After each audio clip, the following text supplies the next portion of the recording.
Katika hoteli anaoishi hapa Paris, Ufaransa, Rais Daniel Arap Moi alikutana na kufanya mashauri na Rais wa Zambia Levi Mwanawasa.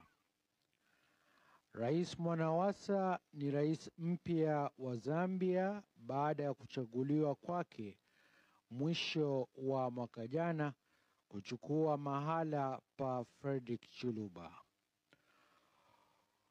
Huu ulikuwa ni mkutano wa kwanza wa ana kwa ana kati ya Rais Moi na rais huyu wa Zambia Levi Mwanawasa, ambaye pia anahudhuria mkutano huu wa ufungamano wa bara la Afrika, yani New Partnership for African Development.